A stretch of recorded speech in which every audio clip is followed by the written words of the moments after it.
চলুন গৌরাঙ্গ মহাপ্রভুর উপকারিতা আমাদের বাঙালিদের কাছে কেমন শুনুন। আনন্দে লীলাময় বিগ্রহায়, মহাপ্রভুকে দেখলেই আনন্দের হৃদয় ভরে ওঠে। আজ পর্যন্ত মহাপ্রভুকে দেখে নিরানন্দে কারোর হৃদয় ভরেছে কি? ভরেনি। সবার হৃদয় আনন্দে পরিপূর্ণ। এবার আনন্দ তিন রকমের আনন্দ হয় শাস্ত্র অনুসারে। যার গুণ যেমন সে সেই রকম আনন্দকে বেছে নিতে চেষ্টা করে। গুণ কয় রকম? তিন রকম, সত্য, রজ, তম। এই তিন রকম গুণে বিভিন্ন ধরনের মানুষ তারা আনন্দ খুঁজে নিতে চায়। যারা একটু ভালো জামা কাপড় পরবো, দামি দামি ফোন হাতে নিয়ে ঘুরবো, দামি দামি গাড়ি চড়বো, হ্যাঁ, এটা হচ্ছে রাজসিক আনন্দ। লোকে দেখাবো যে দেখো আমার কত বৈভব, এটা একটা রাজসিক আনন্দ, এটা একটা আনন্দ, এটাকে রাজসিক আনন্দ বলে। আবার কেউ কেউ রয়েছে যে অখাদ্য কুখাদ্য খাবো, লোককে গুলি করে মারবো, লোকের বাড়িতে গিয়ে আগুন দেব, দেশে দেশের মধ্যে অশান্তি ছড়াবো, লোককে সর্বনাশ করে আর অখাদ্য কুখাদ্য খেয়ে নর্দমার মধ্যে মুখ ডুবিয়ে পড়ে থাকবো। এটাও একটা আনন্দ, এটা তামসিক জগতের আনন্দ।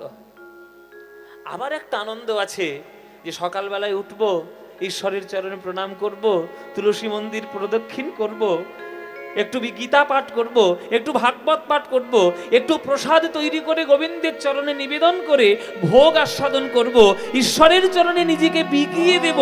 এটাও একটা আনন্দ, এটাকে বলে সাত্ত্বিক আনন্দ। এবার আপনার রুচি অনুসারে আপনি কোন আনন্দকে গ্রহণ করতে চান সেটা আপনার নিজস্ব ব্যক্তিগত ব্যাপার, সেটা আপনাদের ব্যক্তিগত ব্যাপার। সেখানে হস্তক্ষেপ করার অধিকার আমার নেই। আমার কেন?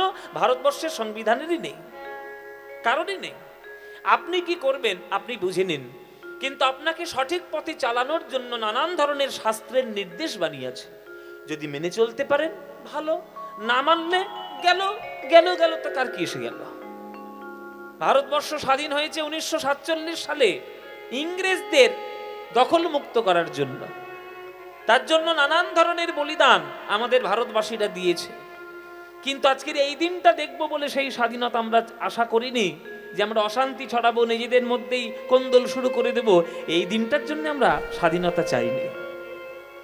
নিজেদের সংস্কৃতি, নিজেদের সভ্যতা, নিজেদের সাহিত্য সঙ্গীত বিদেশিদের কাছে বিক্রি করব না, সেই জন্য কিন্তু হাজার হাজার ভারতীয় বিপ্লবীদের প্রাণ গেছে।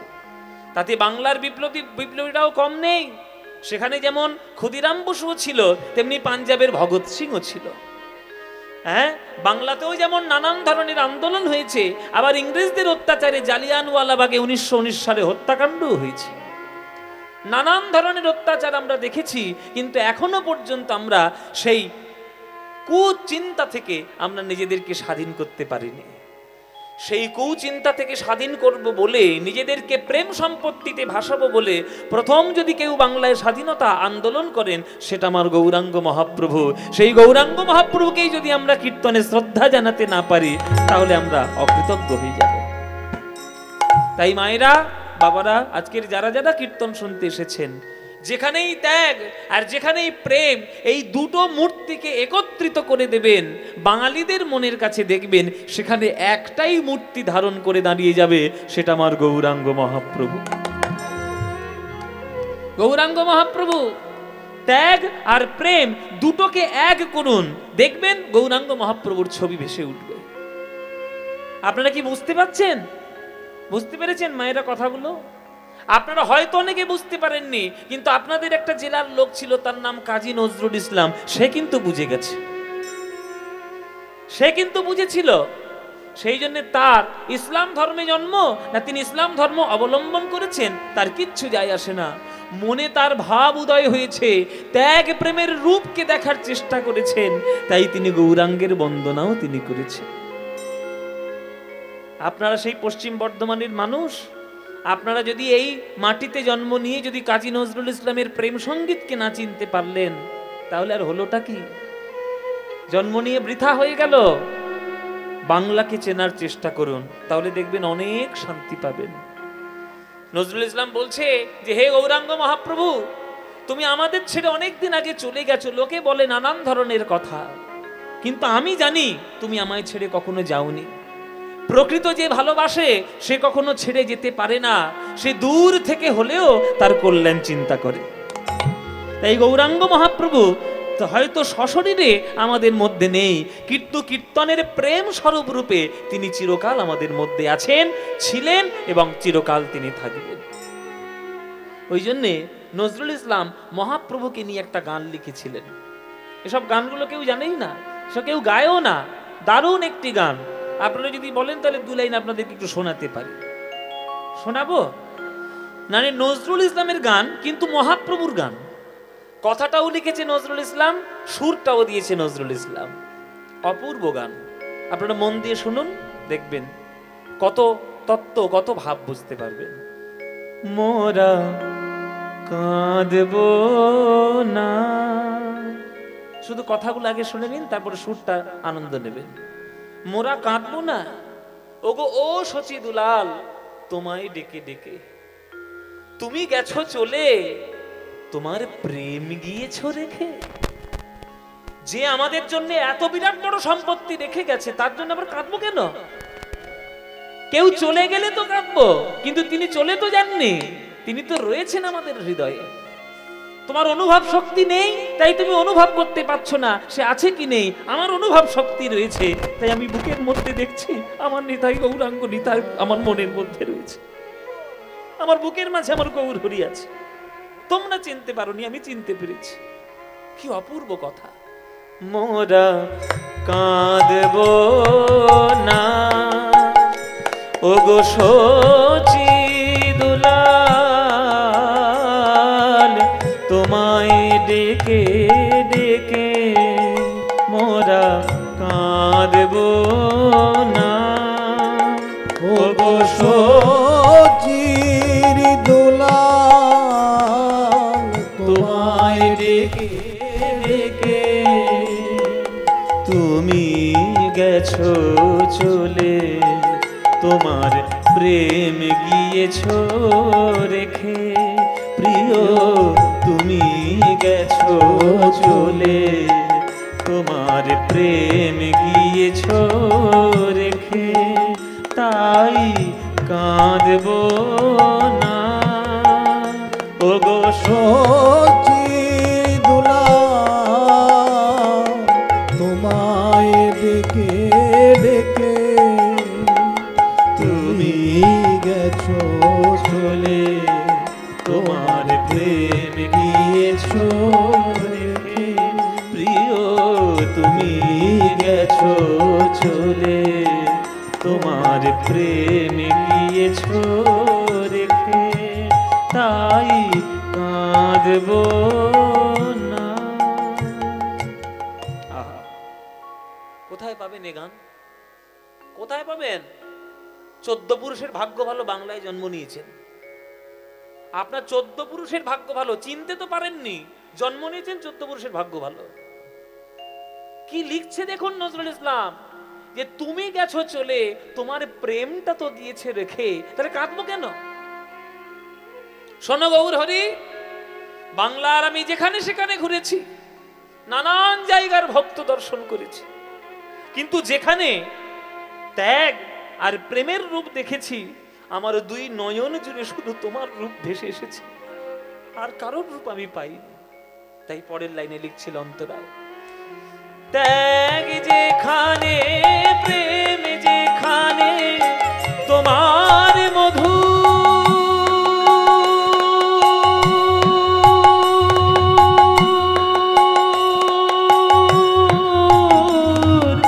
রূপ সেখানে, ত্যাগ যেখানে প্রেম সেখানে তোমার মধু,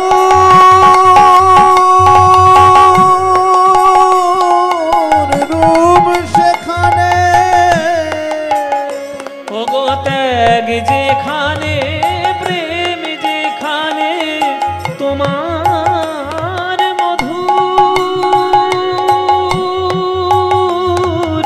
রূপ সেখানে, ওগো জগন্নাথের দেউল তোমায় রাখবে কোথায় ঢেকে।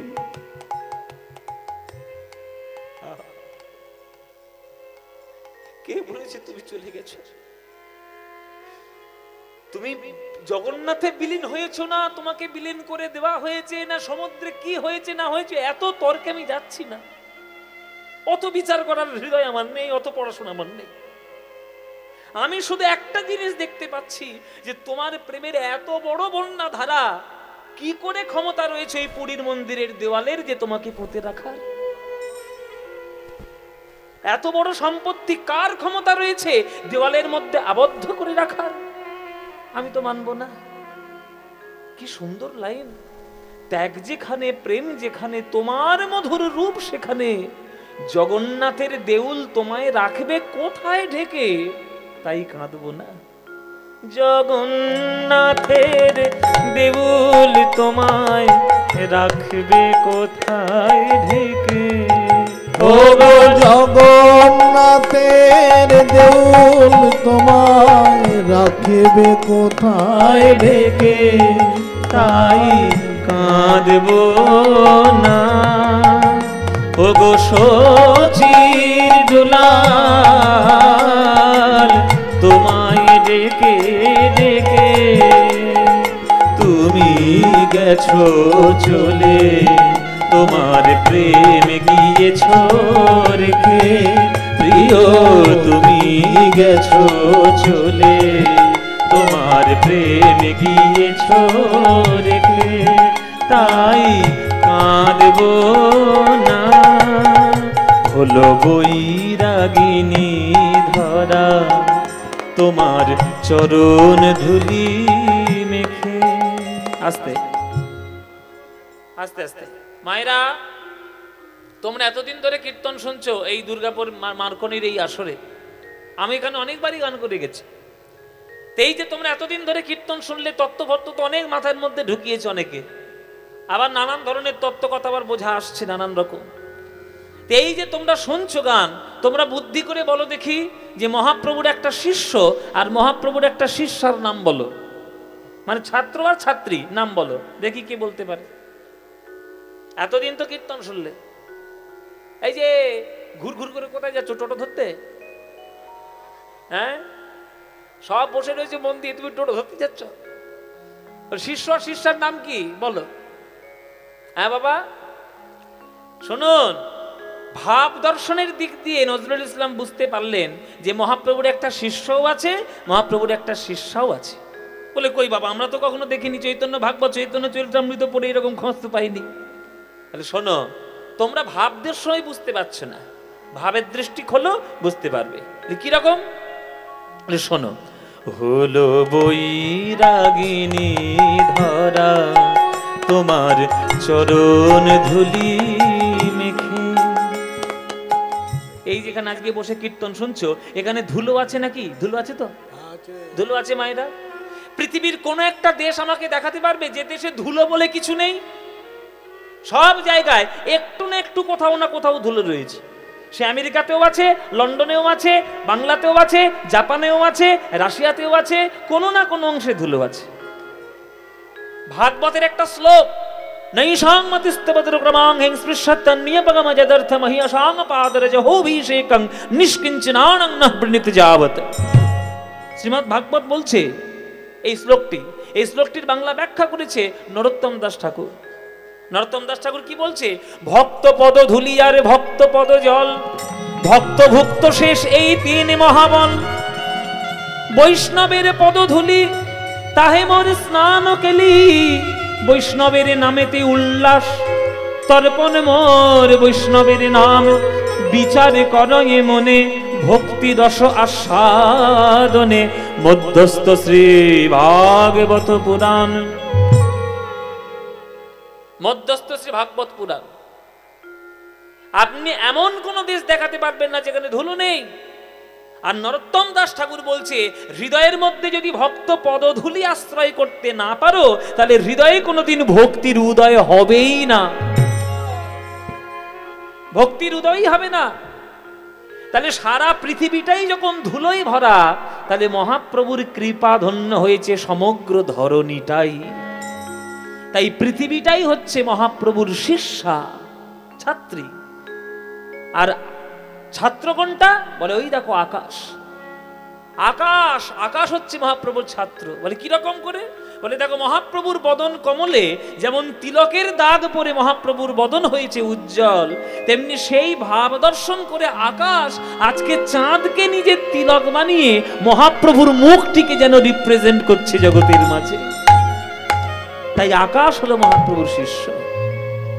এসব দর্শন হলো বৈরাগিনী ধরা, তোমার চরণ ধুলি মেখে, তোমার মন্ত্র নীল অসীম আকাশ চাঁদের তিলকে কে, তোমার মন্ত্র নীল অসীম আকাশ চাঁদের তিলকে কে, ওগো সুন্দর যা কিছু হেরি, ওগো রূপ সে শচী,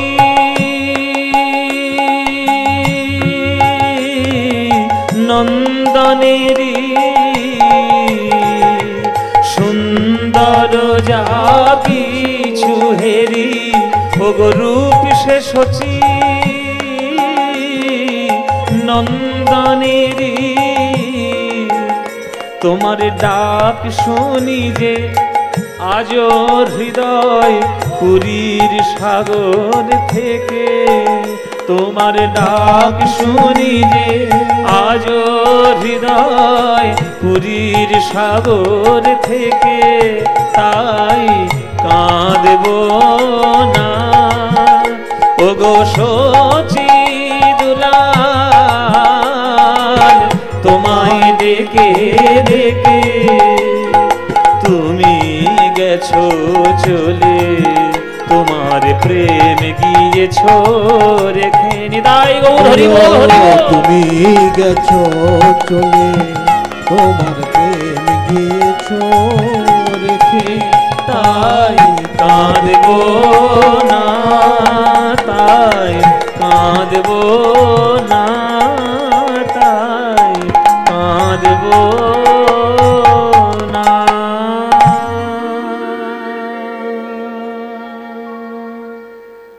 এই অপূর্ব গানটি নজরুল ইসলামের। কেউ জানে এই গানটা নজরুল ইসলামের? আমি কলকাতার অনেক ওস্তাদ পণ্ডিতকে শুনিয়েছি। বলুন তো এটা কার গান? বলতেই পারিনি কার গান, মানে জীবনে শোনেইনি। এটার জন্য গুরু সঙ্গ করতে হয়, গুরুর কাছে শিক্ষা নিতে হয়, তবে পাওয়া যায়। এই গানটা আমি আমার গুরুর কাছে প্রথম শুনেছিলাম, জীবনের প্রথম শুনেছি। আমার গুরু আপনারা সবাই জানেন, কীর্তন সম্রাট শোভন ভট্টাচার্য। তার কাছে শুনলাম, শুনে গানটা এত ভালো লাগলো যে গানটা তুলেও ফেললাম। আমার চ্যানেল থেকে আমি রেকর্ড করে পাবলিশও করে দিয়েছি, আমি রেকর্ড করেছি। এখনো পর্যন্ত এই গানটা কারোর রেকর্ড নেই, আমি করেছি রেকর্ড। এবং আপনাদের আশীর্বাদে 35,000 মানুষ সে গানটি দেখেছে। 35,000 মানুষ, যাক অন্তত 3,000 মানুষ তো শুনেছে, এইটুকুই আমার প্রাপ্য, আর কিচ্ছু না, এইটুকুই আমার প্রাপ্তি। তাই মহাপ্রভুর কৃপা পেয়ে আজকের এই বাংলাতে আপনারা প্রেম ধর্ম পেয়েছেন। সেই মহাপ্রভু আজকের বৃন্দাবনের লীলা নবদ্বীপে দর্শন করাচ্ছে। এই যে কলিযুগবাসীগণ, এই যে তোমাদের মন প্রাণ দিয়ে বলি শোনো, ভক্তির পুজো ছাড়া অন্য পুজো চলবে না। কালী পূজা করব। হ্যাঁ, কালী পূজা। কালী পুজো শুরু করেছে। আরে বাবা, কালী পুজো করো না, কালী পুজো করো, শিব পুজো করো, কার্তিক করো, লক্ষ্মী করো, গণেশ করো, কোনো দেখার দরকার নেই। মূল কথা ভক্তি আছে কিনা। ভক্তি যদি না থাকে, হ্যাঁ, ওর ভক্তি নেই। কালী পুজো ভক্তি নেই, নানান ধরনের কথা। ভক্তি হলো আসল। বলে কেন? বলে শ্রীমদ্ ভাগবতে বলাই রয়েছে, শ্রবণং কীর্তনং বিষ্ণু শরণং পাদ সেবনম অর্চনং বন্দনং স্বক্ষং দাস্বং আত্মনিবেদনম। এই যে প্রথম ভক্তিটা করছো তোমরা, আজকের মার্কনিতে যারা গান শুনতে এসছে, প্রথম ভক্তি তারা করছে শ্রবণ। 9টা ভক্তির মধ্যে প্রথম ভক্তি শ্রবণ, আর দ্বিতীয় ভক্তি করছি আমি কীর্তন। কীর্তনটা দ্বিতীয় ভক্তি। হ্যাঁ, ভক্তগণের কাছে আমাদের কর্তৃপক্ষের ভক্তবৃন্দ তারা যাচ্ছে এই হরিনাম সংকীর্তনের এই বিরাট বড় যজ্ঞে।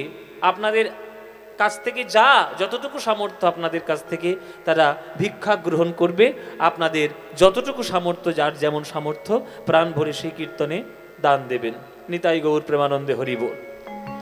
তাই মহাপ্রভু বললেন যে ভক্তির পুজো ছাড়া অন্য কোনো পুজো চলবে না, ভক্তির পুজো করো। শুদ্ধ ভক্তি গোবর ধন তোমরা পূজা করো জগজন। শুদ্ধ ভক্তি গোবর ধন পূজা করো জগজন। এই বিধি দিলা জগ মাঝে, এই বিধি দিলা জগ মাঝে, এই বিধি দিলা জগ মাঝে রে, এই বিধি দিলা জগ মাঝে, এই বিধি দিলা জগ মাঝে। ওগো শ্রবণাদি নবয়ঙ্গ আর কল্পতরু ময় শৃঙ্গ। শ্রবণাদি নবয়ঙ্গ কল্পতরু ময় শৃঙ্গ। শ্রবণাদি নবয়ঙ্গ কল্পতরু ময় শৃঙ্গ। শ্রবণাদি নবয়ঙ্গ কল্পতরু ময় শৃঙ্গ। পঞ্চরস ফল তাহা সাজে তোমরা পূজা করো ভাই, পূজা করো ভাই, অন্য কোন গতি নাই পূজা করো ভাই, অন্য কোন গতি নাই পূজা করো ভাই। ভক্তিরূপী গোবর্ধনের পূজা করো ভাই, ভক্তিরূপী গোবর্ধনের পূজা করো ভাই। ভক্তিরূপী গোবর্ধনে প্রেম ধর্ম আবাহনে, ভক্তিরূপী গোবর্ধনের প্রেম ধর্ম আবাহনে, ভক্তিরূপী গোবর্ধনের প্রেম ধর্ম আবাহনে, ভক্তিরূপী গোবর্ধনের প্রেম ধর্ম আবাহনে, ভক্তিরূপী গোবর্ধনের প্রেম ধর্ম আবাহনে, ভক্তিরূপী গোবর্ধনের প্রেম ধর্ম আবাহনে পূজা করো ভাই। ও পঞ্চরস ফল তাহা সাজে রে, পঞ্চরস ফল তাহা সাজে। কীর্তন যেমন বাজনাও তেমন, গান যেমন হবে বাজনাও হবে সেরকম। ও মাইরা 5খানা ফল আছে।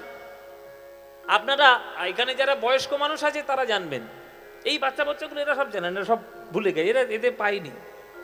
আমরা ছোটবেলায় 1 টাকায় 5টা ফুচকা খেতাম, জানেন? আপনারা খেয়েছেন? 20 পয়সা দেখেছেন তো? 5 পয়সা, 10 পয়সা, 20 পয়সা, 50 পয়সা, এই ছেলে মেয়েগুলো দেখেই না এখনকার দিনে। 5 পয়সা 10 পয়সা দেখেছি না? আমরা 20 পয়সা একটা করে ফুচকা খেয়েছি, এখন তো 10 টাকায় 3টে ফুচকা। সর্বনাশ। তাও আবার দেয়, হ্যাঁ 4টে, দূর বসাই 2টো। যাও কলকাতায় যাও না, 2টো দেবে। আচ্ছা যাই হোক, আমার কথা হচ্ছে এই যে 5 পয়সা, 10 পয়সা, 20 পয়সা, আপনারা নিশ্চয়ই জানেন 16 আনা বলে একটা ব্যাপার ছিল। 25 পয়সাকে কত বলে? 4 আনা। 50 পয়সাকে 8 আনা। 75 পয়সাকে 12 আনা। আর 1 টাকা যদি হয় তাহলে 16 আনা। মহাপ্রভু বললেন যে মন দিয়ে ভক্তির যাজন যদি করতে পারো, ওই একবার হরি নামে তোমাদের 16 আনা লাভ হয়ে যাবে। ওরে বাবা, একবার হরি নামে 16 আনা লাভ, তাহলে কীর্তন করার তো লাভ রয়েছে। হ্যাঁ, পয়সার লোক, পয়সার লোক তার লাভ রয়েছে। তাহলে কি করব বলে আছে, তাহলে কি কি লাভ হবে নিমাই বলে দাও। আমরা তো কলিযুগের মানুষ, ওই পয়সা কড়ির ব্যাপারটা ঠিক না জমলে আমরা ঠিক সেখানে গা গলাই না। তা বলো আমাদের 16 আনা লাভটা কি? তখন মহাপ্রভু বিচার করে বলছেন, শোনো, ভালো করে শোনো। ও মাইরা, তোমরাও আজকের খাতা পেন ধরে হিসেবটা করে নাও, যাতে বুঝতে পারো যে কি কি লাভ তোমাদের 16 আনা হবে। বলে 9 ধরনের ভক্তি লাভ, গুনে নাও। শ্রবণং, কীর্তনং, বিষ্ণু শরণং, পাদসেবনম, অর্চনং, বন্দনং, স্বক্ষং, দাস্বং, আত্মনিবেদনম, এই 9 ধরনের ভক্তি পাবে। তাহলে 9টা হয়ে গেল। এবার কল্পতরুময় শৃঙ্গ, 2 ধরনের কল্পতরু পাবেন। কি কি? জয় জয় শ্রী গুরু প্রেম কল্পতরু। তাহলে গুরুদেব প্রেম কল্পতরু একটা, তাহলে 9 একে 10। এবার বাঞ্ছা কল্পতরু অভ্যাস্য করে পাসন্ধভ্য এবচ, তাহলে বৈষ্ণব হচ্ছেন বাঞ্ছা কল্পতরু, তাহলে 10 একে 11, দুজন কল্পতরু পেয়ে গেলাম। আর 5টা মিষ্টি মিষ্টি ফল পেয়ে যাব, 5টা ফল। হ্যাঁ, ওই কলা, আপেল, শসা, কমলা, লেবু আর পেয়ারা। হ্যাঁ, এই 5টা ফলের কথা বলা হয়েছে না, ভক্তিতে বলা হয়েছে আমাদের মুখ যেটা প্রধান 5টা রস, সেইটা কি কি? শান্ত, দাস্য, সখ্য, বাৎসল্য আর মধুর। তাহলে 11 5 কত হলো? 11 5 কত? 16। শীতে সবাই মুখের জমে গেছে, সব কুলু বেটে বসেছে চেয়ারে। তাহলে 16 আনা লাভ হলো কিনা? আমি হিসেব দিতে পারলাম কিনা? তাহলে একবার হরিনামের মধ্যে যদি 16 আনা লাভ হয়, 9 ধরনের ভক্তি, 2 প্রকারের কল্পতরু, আবার 5 রকমের মিষ্টি ফল, ওরে বাবা, তাহলে তো লাভ রয়েছে। হরিনাম করব, চলো চলো হরিনাম করব, চলো নিমার সঙ্গে কীর্তন করব। এই এই চলো চলো চলো সবাই মিলে কৃষ্ণ নাম করব। কৃষ্ণ নাম ছাড়া কোনো উপায় আছে নাকি? চলো কৃষ্ণ নাম গাইব, নিমাই বলেছে কৃষ্ণ নাম গাইতে। তাহলে চলো দেখি, বলো দেখি, এই সবাই মিলে বলো, ভজ শ্রী কৃষ্ণ কহ শ্রী কৃষ্ণ, লহ শ্রী কৃষ্ণের নাম রে। ভজ শ্রী কৃষ্ণ কহ শ্রী কৃষ্ণ, লহ শ্রী কৃষ্ণের নাম রে।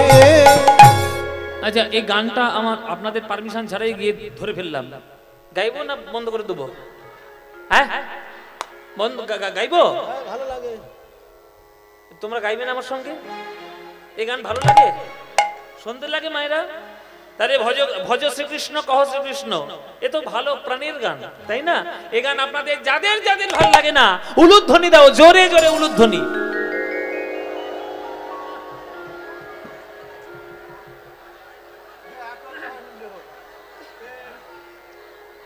এই যে এখনো টোটো বাইরে দাঁড়িয়ে আছে, ঘরে যাও।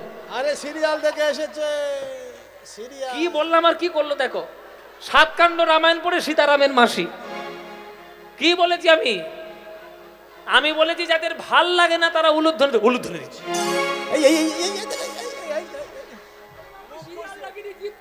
বলে বাবা জিভ ফসকে বেরিয়ে গেছে, কি আর করবো?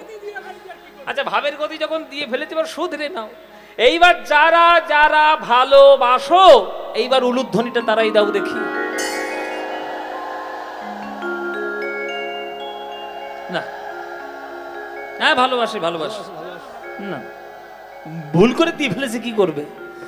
আচ্ছা, ভালো যখন বাসো তাহলে করতালি দিয়ে গানটা গাইতে পারবে তো? ব্যাস এমন জোরে গাইবে যাতে হাই রোড বন্ধ হয়ে যায়। হ্যাঁ, যেন বাবা মার্গনিতে কীর্তন হচ্ছে বটে একটা। চলো সবাই মিলে গাই, ভজ শ্রী কৃষ্ণ কহ শ্রী কৃষ্ণ, লহ শ্রী কৃষ্ণের নাম রে। বলো না, হ্যাঁ জোরে জোরে, ভজ শ্রী কৃষ্ণ কহ শ্রী কৃষ্ণ, লহ শ্রী কৃষ্ণের নাম রে। বলো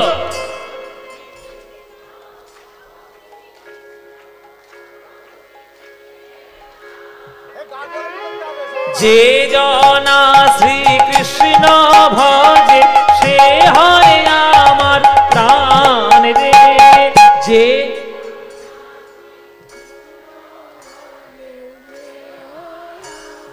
বাহ, এই তো কি সুন্দর। যে জনা শ্রীকৃষ্ণ ভজে, সে হয় আমার প্রাণ রে। বলো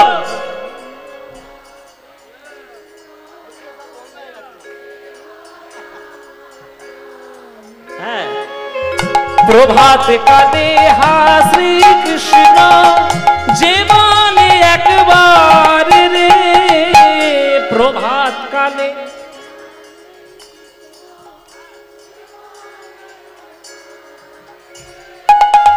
সেই জন আমার হয়, আমি হই তার রে। বলো সে জন,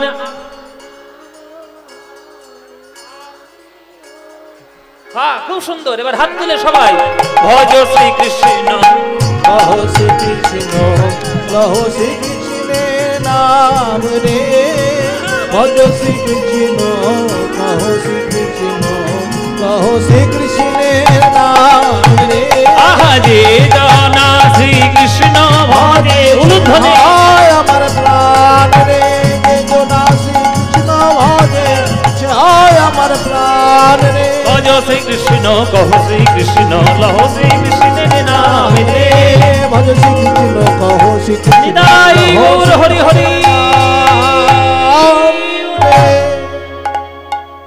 বলো আনন্দ হয়েছে কি হয়নি? হয়েছে? সত্যি বলছো হয়েছে? আনন্দ হয়েছে তো? এই আনন্দ পেতে গেলে প্রত্যেক বছর মার্গনীতে কীর্তন শুনতে আসতে হবে। আসবেন তো? সবাই আসবেন? ব্যাস এলেই আনন্দ হবে। তোমাদের আনন্দ হলো তো? তোমাদের আনন্দ হয়েছে আর একজনের গাপিত্তি জ্বলছে। আরে পড়লো কথা সবার মাঝে, যার কথা তার গায়ে বাজে। একজনের গাপিত্তি জ্বলে উঠেছে। হ্যাঁ, আরে আমার জগতে থেকে হরিনাম করবে? আমরা কোন যুগে বাস করছি? কোন যুগে বাস করছি? হ্যাঁ, জোরে জোরে বলুন। ঘোর কলি। এই ঘোর কলিতে বাস করছি। কলি যুগের গাপিত্তি জ্বলে উঠলো আমার নিমায়ের মুখে হরিনাম শুনে। হ্যাঁ, সবাইকে নিয়ে কীর্তন করাবে, সবাইকে নিয়ে কীর্তন করাবে। আমি নরকের রাস্তাগুলো খুলে রাখার জন্য সিরিয়াল আর সিনেমাগুলো তৈরি করেছি। আমি সেই নরকের রাস্তাগুলো দেখাবো বলে ফেসবুক তৈরি করেছি, হোয়াটসঅ্যাপ আর মিস কলগুলো তৈরি করে দিয়েছি। আর তোমরা কীর্তন করে করে একদম না, মেরে ফেলবো। হরিনাম একদম করবি না, মেরে ফেলবো। কৃষ্ণ নাম করা? আমার নাম কলিযুগ। বেশি করে করে ফেসবুক দেখ। ওই নিমাইকে আমি চোখের সামনে জন্মাতে দেখেছি, দেখে নেব নিমাই। হ্যাঁ, দেখি আজি বেরো গতি আমার কলিযুগ সুরপতি। দেখি আজি বেরো গতি কলিযুগ সুরপতি। কোপে তনু কম্পিত হইলা আজ অধর্মের ওই রামতে ওই কুমতি ইন্দ্রাণী সাথে। ওই রাবতে কুমতি ইন্দ্রাণীর সাথে সসৈন্যেতে সাজি আসিল গো, সসৈন্যেতে সাজিয়া আসিল। সসৈন্যতে সাজিয়া আসিল গো, সসৈন্যতে সাজিয়া আসিল।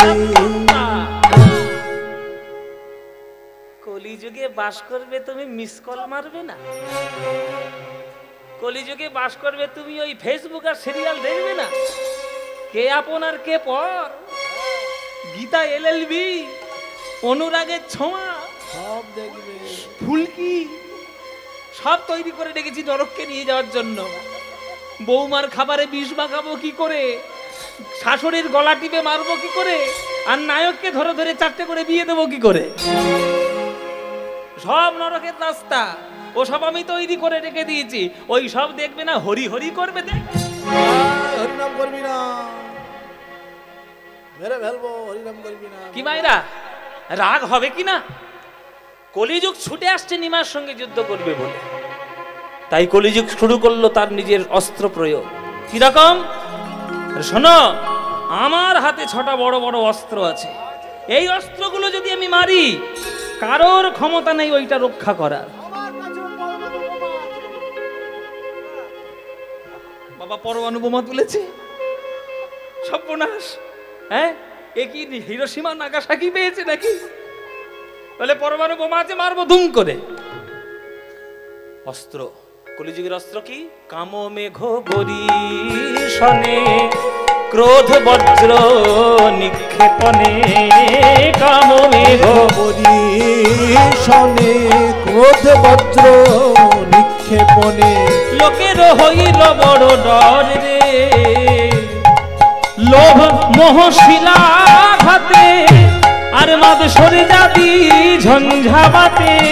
লোভ মোহ শিলাঘাতে মাত্র যাদি ঝঞ্ঝাবাতে। ধৈর্য ধর্ম উড়ে নিরন্তর, উড়ে গেল গো, উড়ে গেল গো, ধৈর্য ধর্ম উড়ে গেল গো, ধৈর্য ধর্ম উড়ে গেল গো, কলিযুগের ঝঞ্ঝাবাতে উড়ে গেল গো, কলিযুগে ঝঞ্ঝাবাতে উড়ে গেল গো, কলিযুগের ঝঞ্ঝাবাতে উড়ে গেল গো, কলিযুগের ঝঞ্ঝাবাতে উড়ে গেল গো। কাম ক্রোধ লোভ মোহ মদ মাৎসর্য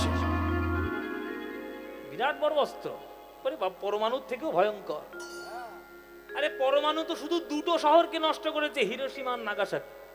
আর কাম ক্রোধ লোভ মোহ মদ মাৎসর্য সারা বিশ্বকেই নষ্ট করে বেড়াচ্ছে। হ্যাঁ, কলিযুগের অস্ত্র। মহাপ্রভু মনে মনে ভাবলেন সর্বনাশ, কি হবে? এত বড় বড় অস্ত্র, কিছু মানুষ তো থাকবে যারা এই সব অস্ত্রের দিকে প্রভাবে পড়ে তারা হরিনামেরই বদনাম করবে। দেখবেন একটা মানুষ চচ্চর করে যখন উপরের দিকে যায় তখন 50টা মানুষ পা ধরে টেনে নিয়ে আসার জন্য রেডি হয়ে থাকে, ঠিক কি না? সমালোচনা করার জন্য হাজার মানুষ বসে আছে, প্রশংসা আর অনুপ্রেরণা যোগানোর জন্য একটাও লোক নেই। আমার কত বয়স হলো বলবো না, কত বুড়ো হয়েছে কেন বলবো তোমায়, ওটাও বলবো না। কিন্তু এই বয়সটুকুতে আমি দেখে নিয়েছি কার কিরকম মনোভাব। সব কথা তো আর আসলে বলা যায় না, মনে মনে সব কথা ঢোকানো আছে। যখন নানান ধরনের আপনি সাফল্য পাবেন, নানান ধরনের সমালোচক সামনে এসে বসে যাবে, করার ক্ষমতা তো নাই, ওই জন্য সমালোচনা তাদের অস্ত্র। তাহলে আমার মহাপ্রভু হরিনাম দিচ্ছে, করার ক্ষমতা তো নাই, কলিযুগের অস্ত্র কি? কাম ক্রোধ লোভ মোহ মদ মাৎসর্য। এই 6টা অস্ত্র দিয়ে বশ করছে কলিযুগকে, নানান ধরনের মিষ্টি মিষ্টি। ওরে বাবা, চারিদিকে লোভার তো কত রকম জিনিস। কিন্তু জেনে রাখবে, সত্যি চিরকাল সূর্যের মতো উজ্জ্বল। আপনি যতই সমালোচনা করে তাকে টেনে আনার চেষ্টা করুন, সূর্যের চমক কিন্তু কখনো মিটবে না। হাজার মেঘ জমা হলেও সূর্যের আলোয় একদিন না একদিন মেঘ কাটবেই কাটবে। তাই মহাপ্রভু আমার কৃপা সূর্য তুলে ফেললেন কলিযুগের মাঝে। মনে মনে ভাবলেন এদেরকে হরিনামের শিক্ষা দিতেই হবে, প্রেম শিক্ষা না পেলে এদের হৃদয়ে পরিবর্তন হবে না।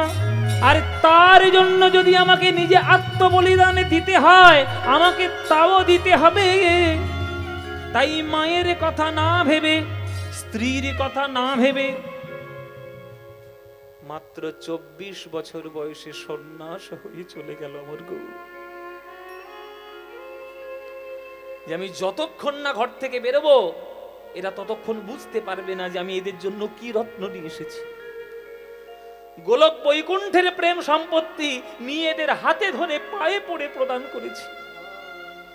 ওই জন্য আমরা কোনো কিছু ফ্রিতে দিই না, মূল্য নিয়ে তবে দেব।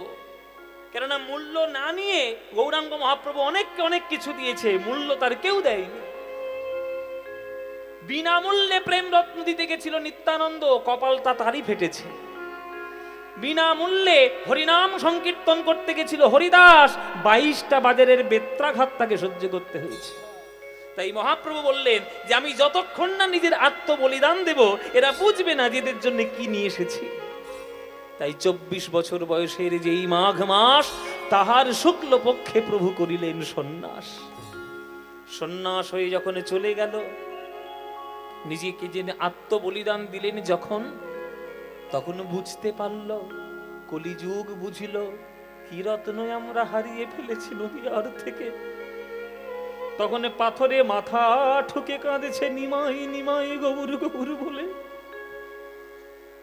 তখন আর কেঁদে কি হবে?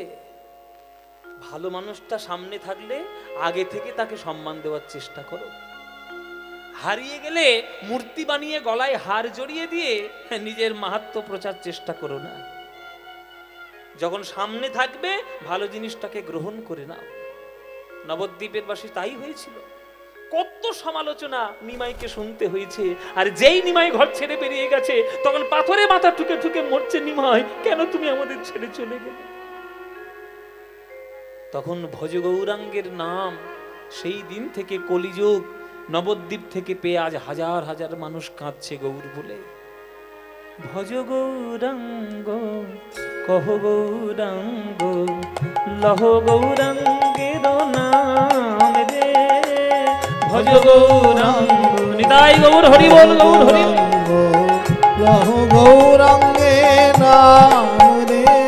ওগো যে জানা গৌরাঙ্গ ভজে সে হয় আমার প্রাণ রে।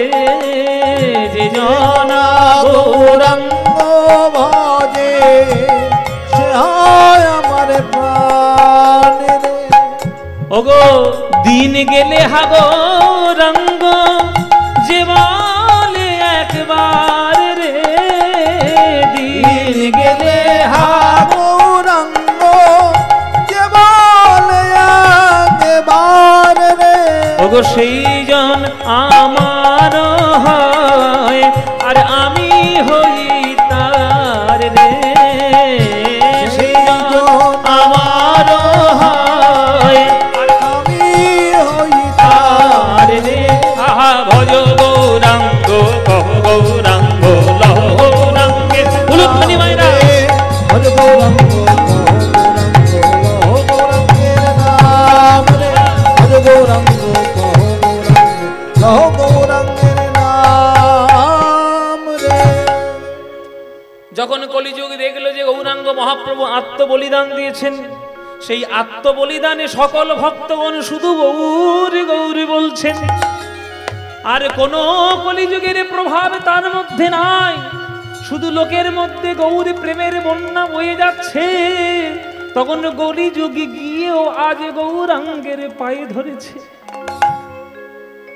এবার ছুটে এসে কলিযুগ গৌরাঙ্গের পায়ে ধরেছে। গৌর হরি, কলিযুগে জন্ম নিয়েছো তুমি, সবাইকে যদি ভক্তি করে নিয়ে চলে যাও ভক্ত করে, তাহলে আমি রাজত্ব করব কি করে? শ্রীমদ্ ভাগবত পুরাণ শাস্ত্র নির্দেশ দিয়েছেন 4,32,000 বছর আমার আয়ু। তাহলে সবে 5,000 বছর গেছে, এখনো 4,27,000 বছর বাকি আছে। তো এর মধ্যে থেকেই তুমি যদি সব ভক্তগণকে ভক্তি করে যদি উদ্ধার করে নাও, তাহলে রাজত্বটা আমি করব কি করে, কাকে নিয়ে? তখন মহাপ্রভু বললেন, শোন কলি, আমার চরণ ধর আর প্রতিজ্ঞা কর, যারা আমার নাম গাইবে, যারা শুদ্ধ প্রেম গ্রহণ করবে আর বৃন্দাবনের ব্রজ প্রেম জড়িয়ে ধরে যে হা কৃষ্ণ বলে কাঁদবে, তুই তাদেরকে স্পর্শ করতে পারবি না, এটা আমার পায়ে ধরে প্রতিজ্ঞা কর, তাহলেই ছাড়বো, নইলে সব ভক্ত করে নিয়ে চলে যাব। তখন কলিযুগ চরণ ধরে কথা দিলেন যে হে প্রভু, যে বা তব গুণ গায় মোর তার নাহি দায়, এই সত্য করিনু নিশ্চয়। যে তোমার নাম গাইবে, যে তোমার প্রেমে পড়বে, আরে রাধা গোবিন্দের প্রেম সম্পত্তি বুকে যে নেবে, আমি তাকে স্পর্শ করব না, আর বাকি অন্য পথে যেই যাবে সেই কলিযুগের আন্ডারে চলে আসবে। কলিযুগের প্রভাব তার মধ্যে পড়বে। ও মায়েরা, ত্রেতা যুগের লক্ষণ গণ্ডির কথা মনে আছে? লক্ষণ গণ্ডি শুনেছো ঘটনা? সেই মারিচ যখন সীতা সীতা সীতা মানে রামচন্দ্রের আওয়াজ করে ডাকছে, তখন সীতা তিরস্কার করলো লক্ষণকে, ঘরে রয়েছে, দাদা বিপদে পড়েছে, যেতে পারছো না। তখন তো লক্ষণ তো জানে যে দাদার বিপদ হওয়া সম্ভব নয়, এসব রাক্ষসদের ছলনা, কিন্তু তিরস্কারের জ্বালায় লক্ষণ কুটির ছাড়তে বাধ্য হয়েছিল। তখন একটা তীর নিয়ে ত্রিভুবনকে সাক্ষী রেখে ওই সীতার কুটিরের চারিদিকে একটা দাগ টেনে দিয়েছিল, ওটাকেই বলে লক্ষণ গণ্ডি। রাবণের 14 পুরুষের ক্ষমতা নেই ওই গণ্ডিটা ভেদ করে সীতাকে ধরার। একবার করে যেই পা দিতে যাচ্ছে, যেন মনে হচ্ছে বিশ্ব ব্রহ্মাণ্ডের সকল বিদ্যুৎ যেন তার শরীরের মধ্যে খেলছে। জেনে রাখবেন, হরিনামের গণ্ডিটা লক্ষণ গণ্ডির মতো। এই যে প্যান্ডেলটা করেছে এত সুন্দর করে, লাইট প্যান্ডেল, বাঁশ টাস দিয়ে কি সুন্দর প্যান্ডেল, জেনে রাখবেন এটাও কিন্তু একটা লক্ষণ গণ্ডি। আপনি ভেতরে ঢুকেছেন মানে সীতার কুটিরে প্রবেশ করেছেন। রাবণ রূপী কাম, ক্রোধ, লোভ, মোহ, মদ, মাৎসর্য সব বাইরে ঘোরাফেরা করছে, কিন্তু তবুও তো সীতা হরণ হলো কেন? সীতা ইচ্ছা করেই রাবণের হাতে গেল ভিক্ষা দেওয়ার ছলনায়। ওই রকম যদি আপনারাও করেন, কীর্তনের আসনের মধ্যে কামক্রোধগুলোকে টেনে টেনে ভেতরে ঢোকাবেন, তাহলে তো আপনাদেরও সর্বনাশ হবেই। কিচ্ছু করার নেই, সকল ব্যবস্থা কমিটি করে দিয়েছে। এবার আপনি যদি টেনে টেনে নিয়ে আসেন, কি রে কীর্তন শুনতে এসেছিস, হ্যাঁ তোর মেয়ের খবর কি, কটা শাড়ি কিনলো পুজোয়? এইটা কীর্তনে আসলে বসে গল্প করার জিনিস? সারা বছর এই গল্প নিয়ে কাটাচ্ছ, 3 ঘন্টা যখন আসরের মধ্যে আসছো, শুধু মনের মধ্যে ভাব নেবে, হে গৌর হরি, অনেক কৃপায় জনম ধন্য করে কীর্তন শোনার ভাগ্য পেয়েছি, তুমি আমার হৃদয় থেকে তোমার কীর্তনকে শুনি আমার হৃদয়কে পবিত্র করে দাও। এই ভাব যদি কীর্তন শোনার সময় না থাকে, তাহলে কীর্তন শুনে কোনো লাভ নেই, কিচ্ছু পাবেন না। শুধু আপনাদের নয়, আমরাও একইভাবে সেম। আমরা কীর্তনিয়ারা যদি স্টেজে উঠে দাঁড়িয়ে আমি কীর্তন করছি এইটা যদি মনে করি, ব্যাস শেষ, সব শেষ। আমাদের মনে করতে হবে কি, হে প্রভু, অনেক ভাগ্যে তুমি আমাকে একটু সঙ্গীত করার সামর্থ্য দিয়েছ, তোমার এই জায়গায় দাঁড়ানোর ক্ষমতা তুমি দিয়েছ। হে প্রভু, তুমি কৃপা করে তোমার কীর্তন আমার মধ্যে দিয়ে তুমি করিয়ে নাও। আমি তোমার কথা প্রচার করতে এসেছি, তুমি একটু করিয়ে নাও। এই ভাব যদি আমারও না থাকে, তাহলে আমার কীর্তন গাওয়াটাও কখনো সার্থক হবে না।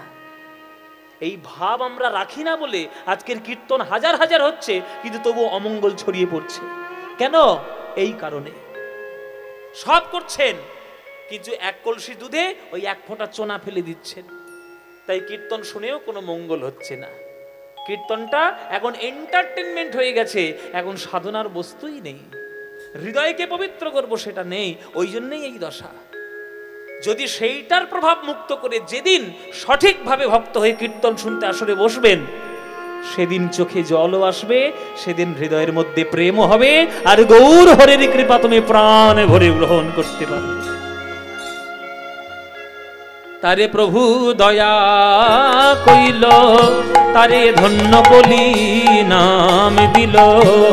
প্রভু তারে দয়া কইল, ধন্য কলি নাম দিল। অব্দপিহ ঘোষায় সংসার, শ্রী চৈতন্য দাসে বলে, গিরি গোবর্ধন লীলার ছলে। শ্রী চৈতন্য দাসে বলে, গিরি গোবর্ধন লীলার ছলে। আজ যুগে যুগে জগত উদ্ধার গো, যুগে যুগে জগত উদ্ধার হে। যুগে যুগে জগত উদ্ধার রে, যুগে যুগে জগত উদ্ধার। এই কলিযুগ ধন্য, কলিযুগ ধন্য, এতে অবতীর্ণ শ্রী চৈতন্য। কলিযুগ ধন্য, অবতীর্ণ শ্রী চৈতন্য, কলিযুগ ধন্য। আহা, ও মায়েরা জানো এই পৃথিবীতে কটা কলিযুগ হয়? 994টা কলিযুগ। 994টা কলিযুগ পৃথিবীতে হয়, কিন্তু 994টা কলিযুগের মধ্যে সব কলিযুগে চৈতন্যের উদয় হয় না। কারোর কারোর ভাগ্যে, কোন কোন জীবের ভাগ্যে ওই 994টার মধ্যে 2-1টার ভাগ্যে চৈতন্যের উদয় হয়। আমরা ভাগ্যবান যে আমরা এই কলিযুগে জন্ম নিয়েছি, আমরা গৌরাঙ্গকে পেয়েছি। তাই গৌরাঙ্গকে পেয়ে এই 994টা কলিযুগের মধ্যে এই কলিযুগে আমরা জন্মগ্রহণ করে আমাদের জীবন ধন্য করেছি। আমরা যদি সেই গৌর হরিকেই যদি মানতে না পারি, তাহলে আর হবেটা কি? তাই পদকর তাখর দিচ্ছেন, কলিযুগ ধন্য, কলিযুগ ধন্য। কেন ধন্য? হেথায় অবতীর্ণ শ্রী চৈতন্য। কলিযুগ ধন্য, হেথায় অবতীর্ণ শ্রী চৈতন্য। কলিযুগ ধন্য, হরি নামে করায় ধন্য। কলিযুগ ধন্য, হরি নামে করায় ধন্য। কলিযুগ ধন্য, হরি নামে করায় ধন্য। হরি হরি হরি বলে হরি নামে করায় ধন্য। হরি হরি হরি বলে হরি নামে করায় ধন্য। হরি হরি হরি বলে হরি নামে করায় ধন্য। হরি হরি হরি বলে হরি নামে করায় ধন্য। হরি হরি হরি বলে হরি নামে করায় ধন্য। কলিযুগ ধন্য, যুগে যুগে জগত উদ্ধার গো, যুগে যুগে জগত উদ্ধার গো। ব্যাস, গৌরচন্দ্রিকা হয়ে গেল।